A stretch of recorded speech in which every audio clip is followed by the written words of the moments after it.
ज्या माणसाला आहे ना बिझनेस करायचा आहे तो कारणं नाही शोधत, तो जिथून संधी मिळेल ना तिथून सुरुवात करतो आणि त्याचं एक्झाम्पल आज मी तुम्हाला दाखवणार आहे. खूप दिवस झाले मला तुम्हाला त्याच्याबद्दल सांगायचं होतं, पण आज मी तुम्हाला सांगणार आहे.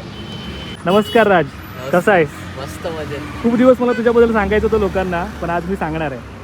तर मी ज्याच्याबद्दल तुम्हाला सांगत होतो तो हाच आहे राज, आणि ह्याने केलेली ही सुरुवात तुम्हाला एक इन्स्पिरेशन देऊन जाईल. राज, सगळ्यात आधी तुझी ओळख सांग आणि त्याच्यानंतर मग तू कशी सुरुवात केलीस आणि तुझं स्ट्रगलही सांग. नमस्कार मित्रांनो, मी आहे राज आणि माझा स्ट्रगल चालू झाला जवळजवळ 8 महिन्यापासून. कारण का मला एक व्यवसाय करायचा एक निर्णय घेतला होता. कारण का मी बरेचसे जॉब केलेत, त्याच्यामुळे मला काही दुसऱ्यांच्या हाताखाली काम करायचं नव्हतं, तर स्वतःचं व्यवसाय करूनच पुढे जायचं होतं. आज माझ्या माइंडमध्ये होता बिझनेस कुठलाही असो, पण त्या क्षेत्रामध्ये काम करायचं हेच माझ्या मनामध्ये होतं. पण त्यानंतर माझा भाऊ आहे निखिल पवार म्हणून, त्याने सांगितलं की हा बिझनेस कर, खूप बेस्ट आहे. त्यानंतर मी ह्या बिझनेसमध्ये आलो आणि मग ही सुरुवात केली. आज जवळजवळ मला तब्बल 8 महिने झाले आणि सगळं शिकलो आहे, ओव्हरऑल सगळं शिकलो आहे. आणि त्यानंतर मग मी आता मला बिझनेसमध्ये कळतं आहे. पण पहिलं काय करतो, मराठी माणूस बिझनेस करायला खूप घाबरतो. कारण का पुढे जाऊन होईल की नाही, पाठीमागे बॅकग्राऊंड चांगला नसतो, पैसेही नसतात. पण एक पैसा न ठेवता आपण कुठेतरी बिझनेस केला पाहिजे.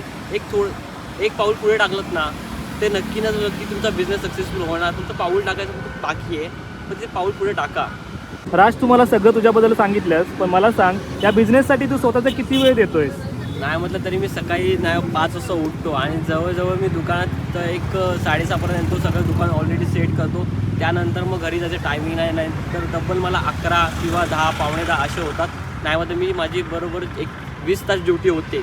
एवढा मी माझा पूर्ण टाईम ह्या दुकानाला देतो सगळा. टेन्शन नको घेऊस, आज केलेली मेहनत आहे ना तुझं उद्या भविष्य घडवणार आहे. त्यामुळे अशीच मेहनत करत राहा आणि तू एक दिवस नक्की मोठा होशील. आणि मला सांग, जर इथे यायचं असेल तर कसं यायचं? तर इथे यायचं असेल तर रत्नागिरी कुवारबाव बस स्टॉप आहे, त्याच्या थोडंसं पाठीमागे आणि गणेश स्टँडच्या थोडं साईडला इथेच माझं शॉप आहे, अनिकेत फ्लावर्स म्हणून. नक्की व्हिजिट करा.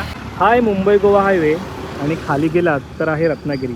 आणि माझ्या मित्राचं दुकान बरोबर कुवारबावच्या ठिकाणी बस स्टॉपच्या बाजूला आहे.